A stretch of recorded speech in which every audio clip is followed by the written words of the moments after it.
gusigaddeyo omwaka guno tukobe fireworks egenda kubeera a night with the Lumansi Abakamanyi 2023 wetugenda okubeera nga tuli ne bannaffe aba stream live enteekateeka eno tetujja kubasomera nnyo kubanga tuyinza okuba tusaabulula ate ebinaabeera ku lunaku luli naye nga bonsabye kansooka enjogere ku bannaffe aba stream live avenue ekirooto kyonna kibaawo naye ebiseera ebisinga omuntu akuyambako okukiggusa kino kyatandika nga kirowoozo nefuuka emboozi nefuuka proposal naye egenda kujja kibeeremu omukolo ogujjudde olw'abannaffe aba stream life avenue betulowooza nti bagenda kuyuguumya eggwanga lino mu bintu bye bakola if not babeera tibannaba kubanga baliyuguumya radio production abalina obulango abalina ennyimba abaagala programming eya radio ezitandika obutandisi nezatandika edda tulina omu ku ba managers baffe ate nga musajja w'amaanyi nnyo mu radio agibaddemu ebisingira ddala ku radio ebitundu nga 9 abikola ndooza kyatakola kusasula bakozi naye ebirala so abikola consultancy program kibeera so tubeera kutambula nabo era enteekateeka nkakasa nange okwegatta ku bannaffe abakongo n'aba Dx property nti egenda kubeera nnungi nnyo Abakamanyi fest lwaki Abakamanyi fest David Lumansi bw'obanga oli mugoberezi wa byamizannyo ng'olulimi Oluganda oluwulira bulungi sirowooza nti no erinnya eryo bwe lyogerwa oyinza okukyusa omutwe neweebuuza nti yaani abaddewo ebbanga akutte ku bulamu bw'abannabyamizannyo bungi federations ez'enjawulo aziwadde ebirowoozo ebiyigizza ssente ebiyambyeko mu kulungamya obukulembeze n'ebintu ebirala bingi nnyo so tulaba events ez'enjawulo tulaba FIFA awards tulaba balando ne bannabyamizannyo ab'enjawulo biseera ebisinga batera okujaguzibwa nga bawummudde naye tomanya oba onaawummula okyali relevant mu bantu oba onaawummula bakyakwagala oba onaawummula kwegamba oba tomanyisa okozesa obudde obuliwo okulaba nti ojaguza omuntu weso lwakitavaayo initiative eyo ate mukama naye n'atuyamba nti omugole waffe n'agigula ne stream life avenue n'etegatako so 13 December tugenda kubeera wano twagala okwebaza abavugirizi baffe ab'enjawulo abakyajja abahogo mwebale nnyo bannaffe aba Dx property consultants mwebale nnyo abaana abali ebweru mwewale entalo n'ab'eŋŋanda muwa abazadde bamwe ssente n'owa muganda osimanya yanzigendo ate owooluganda ebiseera ebisinga ate oba onaamusiba so abantu baabo weebaliitirayo libasingeko ssente entono basobola okuba nga bakujjamu bannaffe abahogo mwebale nnyo mwebalire ddala companies nyingi nnyo wano QC tulina bannaffe aba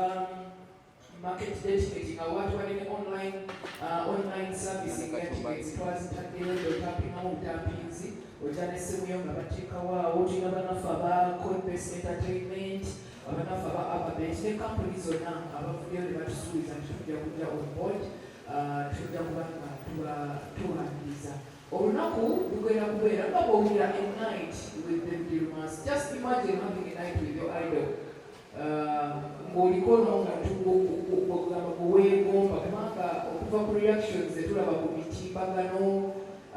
abantu engeri muyisanga musanze David Lumansi messages emuntu waffe abakolako nayo mumundabira mugambe kino kirowooza nti kijja kubeera kiro kya byafaayo nnyo ng'osisinkanye David Lumansi ng'omulaba ne oba tomusisinkanye ng'ali just a distance tujja kubeera ne question session ejja kubeera specifically ku kyakola tujja kubeera ne photo moment with David Lumansi gamba naawe omutuufu oddeyo ekanga ddala lunaku lwero tujja kubeera ne merchandise ow'enjawulo tujja kubeera ne t-shirts wezirowedde ziri katale tujja kubeera n'enkofiira tujja kubeera ne armband anything David Lumansi tujja kubeera nakyo ku mitwalo 2 gyokka ndooza space mugiraba gagadde ekifo kiweza ekitiibwa si kuva muyingira mu nfuufu eyo simanya kati tuse ku muyembe katalengenda kumuwafuukirira endagiro nnungi nyawo front page so mu bufunze ebitonotono byenyinza okwogera ku lunaku olwo kubanga nyimba n'empikira nga tubagamba kale tugenda kulaba David waffe kati olwo so line-up ekyali tugenda kubeera with a lot of surprises otasobola kukkiriza a lot of former players in different districts kubanga bwekugambye emizannyo egy'enjawulo federations ez'enjawulo bali wamu naffe so jangu buzi ojja kuba nga tewejjusa lwaki otuwadde emitwalo gy'ebiri emitwalo 5 ne million 2 corporate companies n'abagagga waliwo omugagga sebo yangambye si corporate naye akakadde kaabo era neŋŋamba omukulu bayinza okuvaayo bangi nnyo nga bayagadde Lumansi n'abantu abali mu diaspora nga bali mu nsi z'ebweru naye nga tebasobola kujja kubaawo but have immense love for David tujja kubawa enamba y'essimu kw'osobola okuyita osobola okugula ne tiketi n'otugamba sigenda kujja naye tiketi bikuze so omukwano mutulaze mungi bannange tolina mutuwalaga tiketi ya Lumansi genda nze ku mipiira we nagamba nze kuwadde mu bwini nali mukesisaawo CEO n'agula tiketi n'agamba oyo musajja wange nnyo mwami kaddu nampa so abantu omukwano mutulaze mungi ate nga kuva ku David Lumansi so 13th is the date mujja ku Front Page Hotel tubalindiridde mwenna tujja kubawa ekiro kyemutalabangako a night with David Lumansi.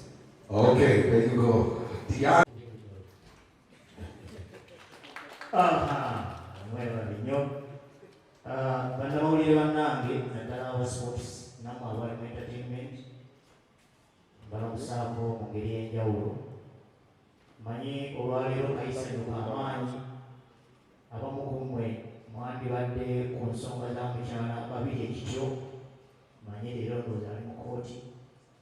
Abamu mwandibadde mwagenze edda Windhoek Namibia eriyo World Cup qualifier game ennene ddala wakati wa Uganda ne Rwanda. Uganda esobola okugenda mu T20 World Cup omulundi ogusoose olwekyo abamu ku mmwe mbadde mbasuubidde kubeera eyo oteekako n'enkuba Maaki de 9 eyengedde neewunyiza kawali okubeera wano kakasa press conferences zigenda mu maaso za Maaki de 9 mu UPL naye musobodde okubaawo mwebalire ddala. Njagala okwebaza nze omu ku bantu abakkiririza mu structures era beetera okunyumyako nabo bali ku mulimu. Nzikiriza nnyo mu byemizannyo nga bikulembeddwa structures entuufu naye nzijukirako abamu ku mwali temunazaalibwa ndowooza Bill Clinton yali Barack Obama ndowooza mwali temunazaalibwa abamu ku bwe yabadde akulembera USA bwe yajja ku university omulundi bwe yasooka okujja mu Africa yali mu university Cairo n'agamba nti Africa teyeetaaga strong men yeetaaga strong structures. Kakati nze nina okukkiriza nti ne mu byemizannyo twetaaga strong structures era mu structure esooka mu festival etuleese wano okwogerako ey'Abakamanyi erina structures enywevu nga zikulembeddwamu abantu Streamline Avenue era be bakoze omulimu namwe ogubakuma nkakasa ku mwenna tewaliwo yakunyina ka message kuva gyendi Streamline Avenue ne bakikola ne babaleeta on board ne baleeta abasponsors boza n'abalala bakyajja era be bakola n'obupande obw'obulango bwebutambuza buli omu social media platform naki be babikola kale structure yonywevu tugenda nepiya mulamba bwe muyita mulamba ono mulamba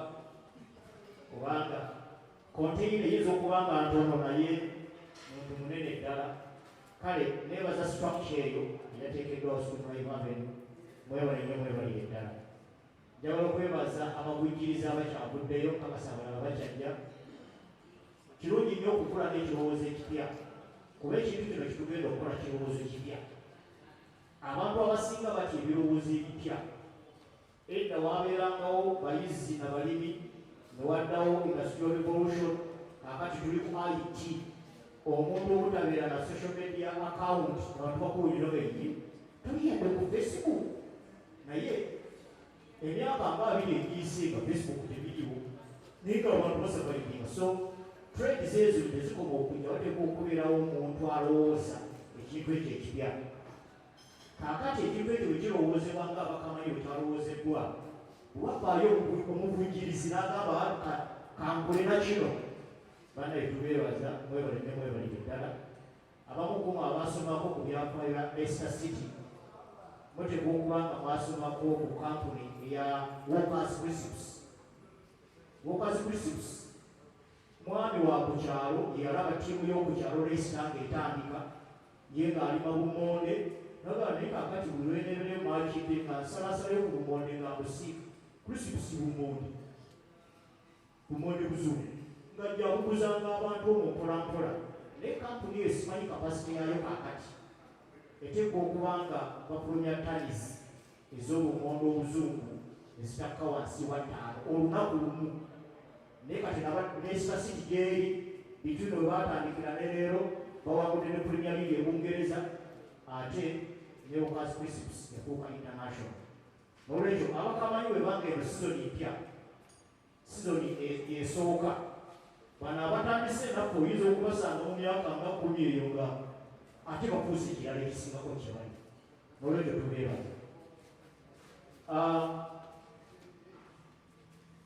tuli wano nga 13 omwezi ogwa Disemba twagala okwebaza abakulu administration eya front page era ndowooza nabo tubateekeko lebo y'abavujjirizi kubanga ekintu kitubaguza tebakimanyiko yagamba kakati n'ekifo kino kyonna kyonna abantu bagenda kuvaawa naye bwe tubanga tulina okukkiriza nti no twagala sports ebere industry era nga kasabamu okumu obwekikkiririzaamu industry erina okubeeramu ebirowoozo ebipya erina okubanga erina projekiti eziwerako kati no projekiti mpya era yako bannamawulire ab'ebyemizannyo kuba tebibaddeewo tekibaddeewo lwaki tutula butuuzi mu studios lwaki naye ate betuli nabo katugambe abayimbi omuyimbi asobola okuba oluyimbi omusobola okugula sidi naye ate lwaki waabayita mujja kakati fe abasportsi lwaki kwe tetubaako mu studio abantu ne bajja idea mpya omuntu kiyinza okubeera kizibu kigattagatta ku ssente naye gwe nawe kituwulire maybe tukolera ku feedback era mbawulira shoza bwe zisinga muteekamu amasimu abantu ne bakuba oluusi mu abamawulire ga print ne muteekawo section ey'abantu bye bagamba naye ffe ababeera mu studios naddala ku radio stations ne tv feedback oyo tumuwulira buwulizi mpozi n'okumusomako ku social media platforms n'abaweereza message lwaki tetugenda feedback oyo netumusanga physically kyekirowoozo kyetwafunye twagala kulaba ku feedback oyo era yensonga lwaki abantu bano twandyagadde tubalabeko tuwulire bye bagamba nabo nga batugamba tulaba batubuuza ebibuuzo nga tubiddamu naffe tubabuuza ebyaffe kubanga ekyabayimbi kyebakola basobola okuba obuyimba nemuwuliriza ku flash kuki naye era bagenda nebamayite baga nti alo nemudde mutyalo kakati lwaki owa sports media yitabangako kwalo nga baddamu edikenzo oba omuyimbi omulala yenna kijja kubeera kizibu najja wano netumugamba wayi tusuuliremu abo abulikira nga tuba tumulikikanga abamujoozi tusuliremu ku bwereere naye ate nze owa sports bwentambula ekintu kyenasomerera kyenoonyerezaako osanga omuntu nabuuza wayi aseno yange yeyeeti ayagala mundiremu ku bwereere lwaki the sports media tulimu ekyo ekifaananyi tulina okugyayo obwenyi era eno yentandikwa mu engeri gye muli bato bange mbawadde entandikwa oba oli awo nammwe muyinza okukizimba kuba idea ekyali mpya esobola okugaziyizibwa tulina question marks okuba buli muntu oli ayagala tuteekemu ekirole tetwagala kujjuza bintu bingi mu kintu nga kikyali kito asooke tukikwate mpolampola eyo gye bujja kijja kukula ne binabanga sinze ndi oba oli awo ali bakitambuza kijja kubanga kigeze naye nga waakiri tutandise ensonga endala oli ayinza okwebuuza lwaki abakamanyi kigambo ekyo buli oba kitafuta lulwe naye ekigambo ekyo kya mupiira kiri tekiniko highly tekiniko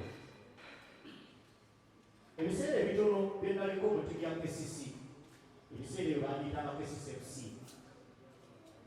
ennaku zino mugiyita KCCA omukulu kawali andaba kye bawandiikako KCCA ndowooza kiwangadde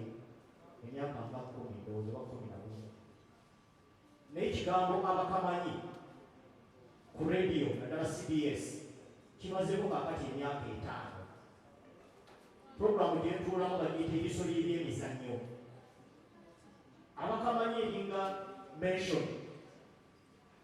segereroozi ebya mention obimanyi bulungi. Mu mention mwe mubeera n'enkofiira olutalo. Naye ekigambo kino Abakamanyi kiri tekiniko, kiri mu kisaawe eky'omupiira. Mmwe abasanga omupiira omulembe guno mukiyita kukuba nnyumba.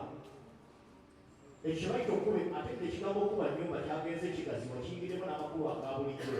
Oli bw'abaako abantu abamulinnya akagere oba abamuyisa obuyala kuba bankuba ennyumba. Naye ekigambo okukuba nnyumba ebiseera ebisinga abazannyi babeera bana ne bakola square ne wabeerawo abalala babiri nga babadoobya wali mu kisaawe wakati. Kaakati ali mu kasaaka ako mu kudoobya bano abali wakati mu square eyo babagezaako okulwana okulaba nga bakka omupiira ku bana abana, naye addeko ebweru kubanga bano wakati obanga gubabonereza. Kaakati mu luzungu ekigambo ekyo bakiyita rondo. Rondo kigambo kya Lufalansa naye abayita ne bakyozaamu nga kitegeeza ekintu ekiri round. Kati omwami yakiwa amakulu ne kiyingira mu kisaawe bamuyita Lorian Louis. Omwami oyo musaayi mutabike alimu ogw'Abaspanish n'Abahangare. Yali muvubuka muto naye nga asamba omupiira naye nga mu maaso ayagala kufuuka kooki. Kati kwe kuyiiya okuddira abazannyi bana n'addira abazannyi babiri n'abateeka munda wakati. Abazannyi bano ababiri bakube nnyo okulaba ng'omupiira bagubba ku bantu abana. Kati nga ne kooki ateekawo challenge, abantu ababiri bababbako batya omupiira nga muli bana. Ndowooza olaba okuvuganya okuli awo. Jjukira wano wakati tewagendeka ogoba bugobi nawe oyagala kudda bbali olabeko. Kati okuvuganya okwo ekigambo londo kyenkana ndowooza ne AFCON obukulu akazannyo ako okayingiza mupiira rondo ka 1957 era katwaliwawo obutereevu mu ttiimu ya Barcelona mu biseera bya Johan Cruyff ne bagezaako kamodifaayinga nga kubateekerateekera abaana. Kati gwe atamanyi muzannyo gwa mupiira engeri gye gusambirwamu, nze nina okukkiriza nti maaci ennamba ejja mulondo oyo oba kale mu kukuba ennyumba fagenesitu bwe kubamu akafaananyi muyina gwe mukoma siga nti mujja kubayiika namba bateekawo pols bwe mukoma ne mubeera bana wano wakati nga waliwo abantu babiri bagezaako basuuza omupiira ogwo. Mu abaana mufuba okulaba nga ababiri tebababba. Eyo movement gye mukola ng'ogezaako okuba muno support akuwe ate naawe muno paasi gy'omuwa kubanga akuli kumpi togenda muwa paasi eringa luku ng'olinga akuba kulosi oli akuli wano olina okumuwa paasi ejja mu eyo space. Olaba okwekenneenya okuli omwo n'okwetegereza. Nze ndowooza ebyo ebirina okubeera transferred ne bigibwa mu nnyumba eyo ne bitwalibwa mu kisaawe big match namba nga abasomako ku geography ndowooza bakiyita ki. Oyinza okubeera n'akapapula konga kano sebo n'okubako libannayo namba n'ogamba eyikuge ate nebigera tebyesinga n'obuwanvu mu nsi nti omuntu akiraba ku ngulagani esinga obuwanvu mu nsi gyetya ku lupapula. Akati nga ggojja ng'okola ki wano ng'ogamba kukola baako kaliko mayiro obukadde 3. Kakati nze ndowooza n'ennyumba eno ebeeranga ki etegeeza maaci ennamba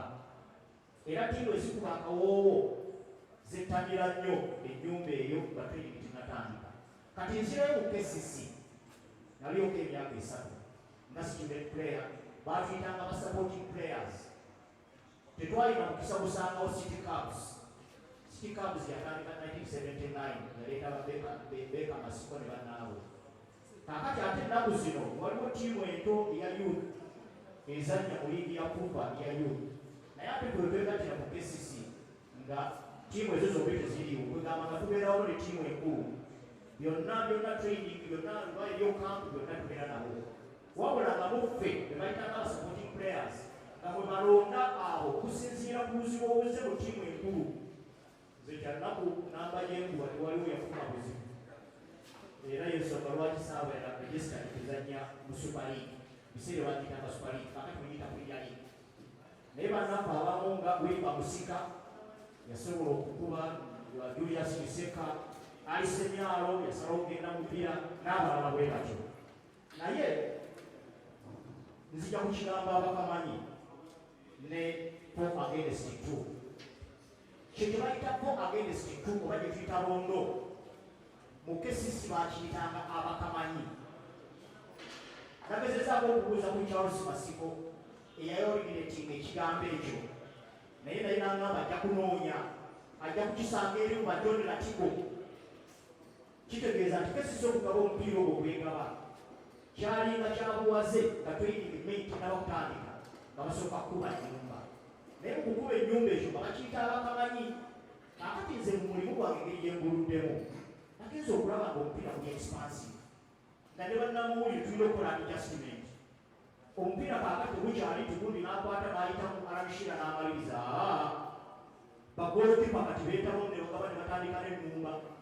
bali free omupiira sigula okukuba ku mukono kibeera handiko mubeeramu okubaganya ebirowoozo kakati okibanga omupiira guli that expansive lwaki amawulire tetubeera kati neendowooza nti programu ngenda kugikyusa era kuba kuripootinga amawulire tuzundi bakukubye ebbiri tuli nafuna emyutu nakinaki wabula keyingireko mu kisaawe egezeeko okutaputa ebiri mu kisaawe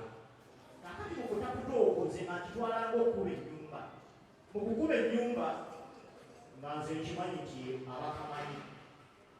n'olwekyo ekintu kyekugenda okujjaku wano nga 13 abantu batamanyi kinyusi kyakyo kiri eyo ogedde biwansabire ebitono naye omanyi nze namira omuzindaalo kati ate omuzindaalo gwe mulimu nze ogwesanga nga njogedde paka ne programu zammwe nga ziwedde ngana naye wakiri ezo main points ebadde njagala obawa n'ekigambo Abakamanyi kitegeereke abamu baali bakitaputa mu ngeri ndala naye ngezezaako okubawa ekinsi kyayo okugamba bwe munnamawulire ali wano banakikubuuza nawe ogosobola okukiddamu kubanga si kyawoogoolo naye kiri tekinika si bwe balimerere ngazze abatunuulira their growth up to their retirement time now almost who is better era omulembe guno obwanyonnyola otya ku bayimbi abazanyi abo babiri mu dakiika 3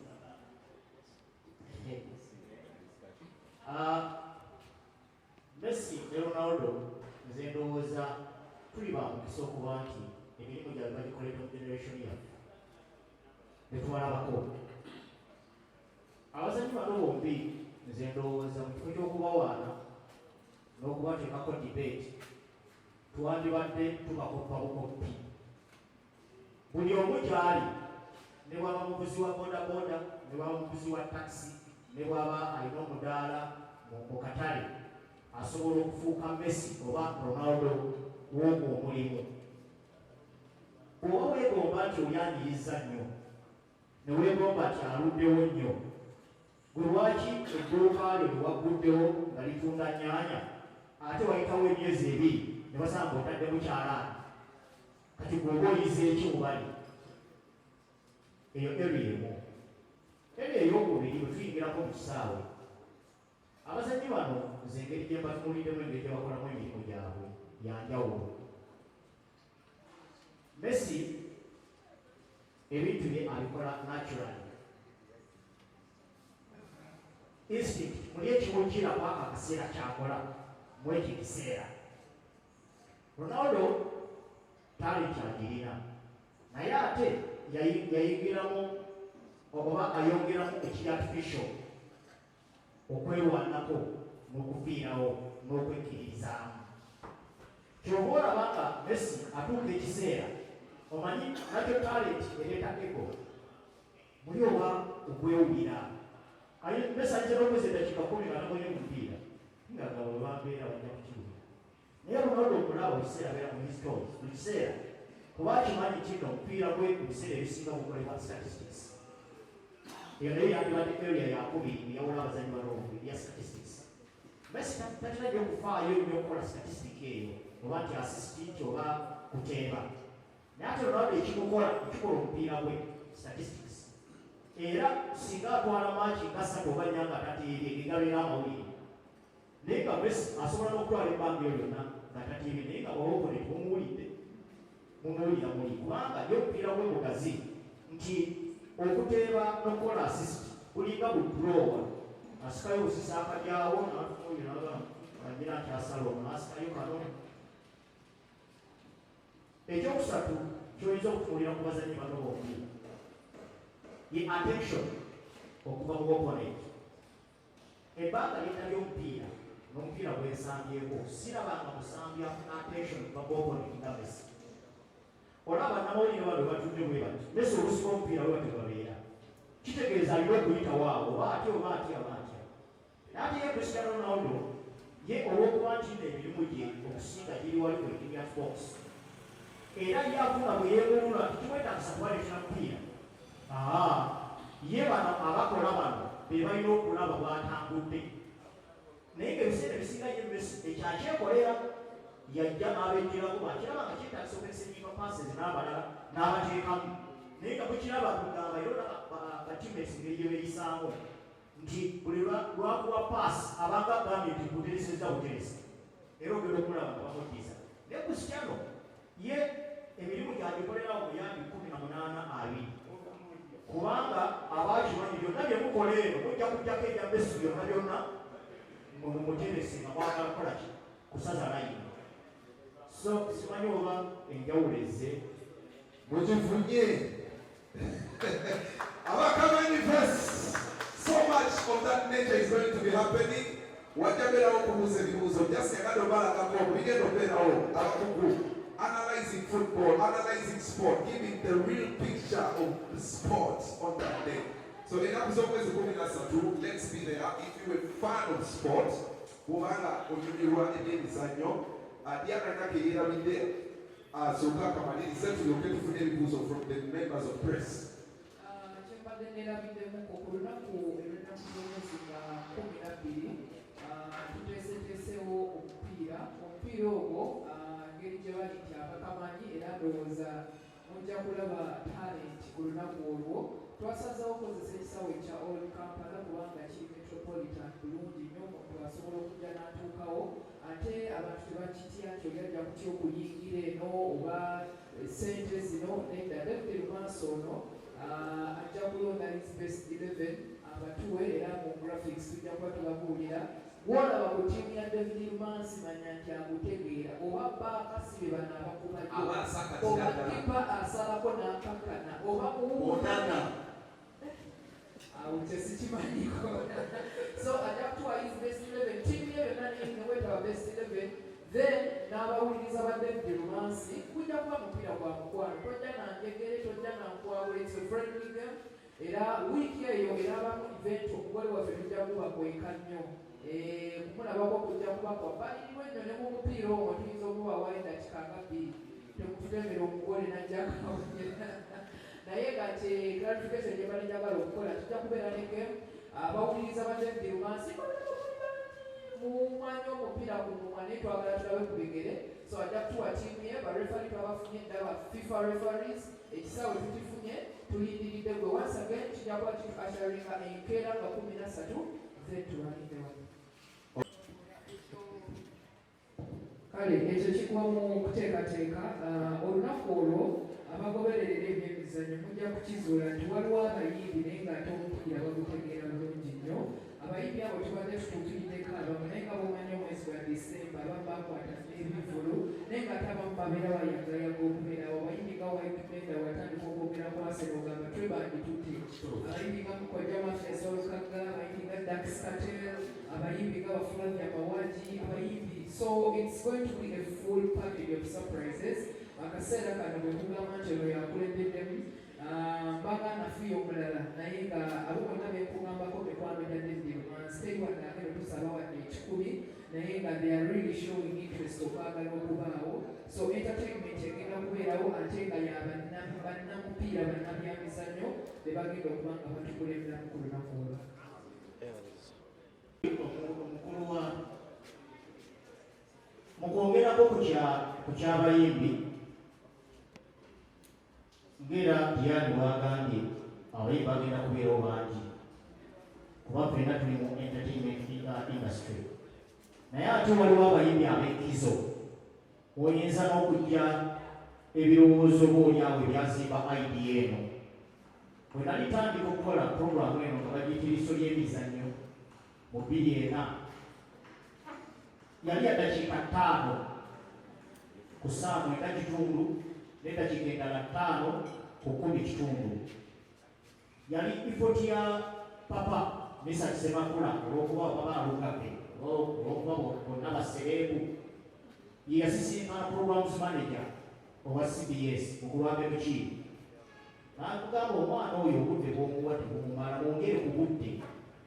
kuba nateekangamu ebirungo nno lino muludde era no yali tannazaalibwa 2004 ndowooza ebirungo obadde obiwulira akati olw'okuteekangamu ebirungo ebyo abayimbi abo beekolamu omulimu naddala bali gye bayitanga Eagles bamukuluka Honorable Geoffrey Lutaaya era bwe nannyukanga ku CBS nga bankubira ssimu jangu wano ku kalenda by'oyogedde byonna bwe tetubiwulidde obadde opapa jangu obiddemu era bwe nagenda ku kalenda awo ngabawo monedduuka ekitegeerekeka so kati ndowooza olaba idea yatandika dda yali tennaba kufuuka practical naye kino kiddayo ku kyabayimbi b'ogambye nti ne Mathias Walugagga nze nanyumirwanga nnyo ennyimba ze nakulirako ezo ez'aba Chelsea eza NSYNC eza Boyz II Men nga nkuba n'ennyimba ezo mu show zange ze nakolanga naye yali Mathias Walugagga yamandika kati ab'okubira ennyimba zaabwe tebasobola nakuwulira by'okola lwaki okubazaffe so abayimbi abo bazze nga bashepinga ebintu byenze nga nkola practically n'abantu nga mukulu John Segawa abantu nga Grace Kamate Fred Seruka so bwobula nga Diane babonyeeko nti ebisinga kiri mu ttu etweyo bwejja kulirabira wano naye nga abayimbi weebali kubanga ffenna tuli mu entertainment industry bajja kubeerawo kubasanyusaamu kubanga era ne bwetuba tukola shows era oteekamu akayimba nze show gye nkola ku CBS mulimu akayimba ka Venga Boys bakaita Brazil kalina n'ebigambo ebimu ndo sibiwulira bulungi naye kalina inspiration gye kanteekamu kubanga naffe tulinga abantu ba bulijjo tuyita mu bulamu bwebumu bodaboda bayakolowodde bw'oba tewalidde kyaggulo nga tulinamu za Rolex ffenna tulingamu n'olwekyo ogenda ku muzindalo ng'olina stress eyo nga ne script ogirina mpandiike bulungi stress n'ekulemesa okukola ki okuddayo kiragala okubuulira abantu kakati nze bweteekamu akayimba ako buli andirira yenna kasooka ne kamuggalira okumala essaawa nnamba ngenda okunyuka mu 12 nga kaweddeko akayimba nga nekyewedde nendyoka nzirayo obulamu bwange buli obunkosa nga bupya bubisi so music naffe abasports tebano nolwekyo musuubire abayimbi abawerako ekintu kyasebo ne okuwangula Champions League ne Premier League nze siri mulaguzi sigagula mipiira era n'okutuusa kati siwandikangako kapapula ka page abamu kumwe mubikola kubanze nali baddeko mu kisaawe nga tulina namba 9 Diane n'akuba hat-trick ne musambayo maaki endala nnyo oba 5 nga tatemyeko n'emu kyokka nga ye Diane y'omu kaakati omupiira ogulampedikite bwekutyo zisobola kuvaayo negamba tiimu etanatuuka na mu knockout stage eyatuuse ku knockout stages tinaba na kusanya round 16 nze kugambe nti ekyo ekimaze liigi mwakazanya emipiira 13 esigadde emipiira 25 nze kugambe nti ekyo kimaze nakuba nkuwadde essuubi leseekakasa wabula kyensobola okukola nsobola okulaba maaki endako naddala okusinziira ku kiri mu nkambi n'ekiri ku mutindo gw'obadde oyolesa awo ekyo kisobola naye ekikombe ekimaze awo simanyi passion for the sport nze kababuulireko kino ngenda okutandika okukola ku CBS nga ndi akawuntanti awedde wali ku muguzi obuuzangako mukulu Patrick Ntege etwali nabo mukulu Mathias Ndawula ku luwiri bamusika nkuwako wa mupiira bakaizanga katwere naye ekindeeta ku CBS si kukola ku CBS ekyandeeta ku CBS kusisinkanawo kati omugenzi Katolugwama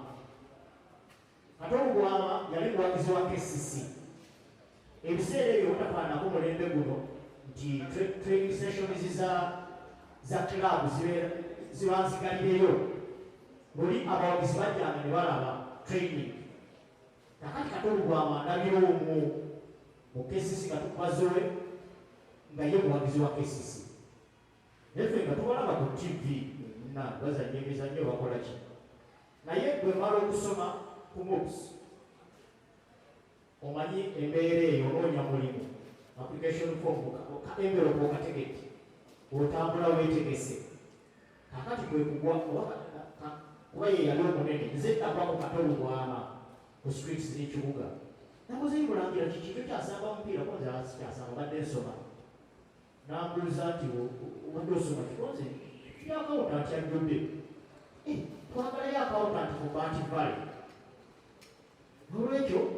kimpinga ng'okyekingako ku CBS omulimu bwe gunaabeera open up ng'ogutwala ekitwala ku CBS kubeera akawuntanti ate ku Bantu Valley kyoba olaba nti oba oliawo to inspire others zisitole eyange yinza obutabayamba kimala kubanga accountant debit credit naye siwandiikangayo wadde ne receipt kubanga noonya omulimu ne gugula nfuna mulimu ate bakunsuubiza busuubiza ku Bantu Valley wabula nga agunsuubiza nenakusinkana mu CBS ekyo no nakitambuliramu emyezi nga 6 naye waakiriga okuva ewaka this time around ngafunye address kuba luli nayiika nga buyisi mu kibuga kijja mu kibuga nendaba kwali kugira paaka training wekwa nolakatuwasizeeko notambula butambuzi naye kakati waakiri nabanga wamama nsiibudde ngenze ku CBS era kale kubanga awo omuntu asinzirako wakunoonyeza naye mubbanga eyo yeneewuuba ngaawo era nga Kato ambuuza ebintu by'omupiira kubanga ye nali nakubaliika mu ttiimu ya military ambuuza eby'omupiira bamubuuza naye wayitawo akabanga eyali sports editor wa CBS mukulu Ahmed Ogere Masembe yali ayingira bwati emmotoka ye mu Bulange naga naye engeri gy'osanga omupiira ono tusobola kumuyambayamba kuba talina amuyambako kakati mukulu Masembe nga ntwala mu ofisi ye nga mpitiramu nti ebyo boogeri ku kisaawe eyo stories tozigwate noboliwaga nti kakati yagenda kubirako Rwanda abokuntu atya iba story buli ng'obireetera wano okujjako n'enamba ya simu nga noonya engeri gy'embigaziramu bwetyo bwe nningira mu mirimu gyange era namala kunywera nga ndina ku muzindaalo tugaba ensuubira kabolowako ebintu bino tomanya ye ebyakawuntingi nali mbize nabo ate bino ne binywa ne bikamala naye nga omuyaga gwa passion naddala football era abawuliriza show zange zisibakumejalinga mu football kuba omupiira gwe nagusanga nenguulira era nsobola okugamba nti awo woyimiridde si woyina okuyimirira wandibadde oyimiridde wano n'ensonga n'enzikuwa kyesiina mizannyo emirala kati omuntu ali eyo ng'ayagala kusoma mawulire ate nno gwogambye nti wansanga olowooza natereera okutereera kiri mirundi ebiri okutereera mu mika ebinakutunawo sinatereera okutereera mu kunyweza omulimu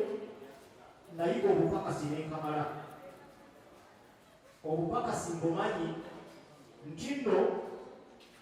bwodira passion gy'okozesa emirimu ng'otuula awaka ng'otereka sho oba wegiterekera wonna sooka weebuuze kiki kye nandyagadde okuwulira ate particular moment ekyo kyennyini ky'oyagala okuwulira mwaka kaseera kyotegekera abantu ekyo tekiriiko nti oba bakusasudde nnyingi oba bakusasudde entono oba tebaakusasudde gwe kyennyininyini kyoyagala okuwuliriza bwekyo ekiseera kyolina okuteeka ku script okitegekere abantu b'oyagala bakuwulirize tugamba mu kweyagaliza olina okwagaliza kuba byoyagala bya quality definitely ne lisena olina okumuwa quality kuba jjukira titukoledde ku mulembe ogulimu abantu abali informed abantu bali armed ne information ne gadgets zebakozesa omuntu alina DSTV awaka omupiira yagulabye ku Friday ekiro gwe maaso ogenda kugwogerako ku Monday ate olweggulo saa 11 omuntu alina intaneti mu kibatu ng'ebyo mulinaawo kaakati olina okwebuuza omuntu oyo genda mugamba kuki kubanga ebintu abimanyi so olina okubeera that creative okulaba nga ojja mu bantu bayagala okusaavinga era olina okujja ssente kino nno kyandibadde kyabulabe wabena tukolerera ssente ekindeesere wano olina okujja ssente mu script gy'owandiika by'oterekera abantu kasita obeerawo olwekuba nti nno obanja n'olwekyo ogenda kuteekawo kiwulirewulire kitegeeza nti oyinza obutawangaala ku bupakasi nganze waliwo omusambi omusigenda bo bagamba manya naye mumanya amanya ge gombi n'engamba eyasimu mu half time omupiira nga guzanyirwa wangulukukwawo tugenda naagula omupiira gwesiraba akakunga mubi half time nengendawo negera concert nemugamba kiki kino kyosanga nagamba okimanyi nti maze myezi ena nga tebansasula nemugamba omusambi w'omupiira teweekandagira mu kisaawe wakiri lwakusoma togira ddala otherwise brand yo byokolaki gyoyonoona akati nammwe nze mmanyi omulimu gw'amawulire sente ntono naye bw'oteeka ssente z'ofuna oba z'otafuna mu script togenda kuwangala nga Lumansi David ku bupakasi gwe sooka oteeketeeke okusinziira ku kyoyagala okuwuliriza bw'obeera Lumansi David oyingira mu show oteekemu akayimba ka Brazil kuba kakumotivatinga kakwerabiza n'abakubanja abantu obwescript yabwe yawamu awa bwegwako gwoddeyo mu nnaku yo abantu abakuba nnaku yo nze ku CBS naliko myaka 2 nga siri ku payroll naye nga mpuliriza kizibu kugamba nti nno nuli omuntu galowooza nfuna guwanana kubanga kisooka nali noonya gwemmanja nanoonya omulimu gwa accounting ne gugula nga noonya gwemmanja nawebwenfuna CBS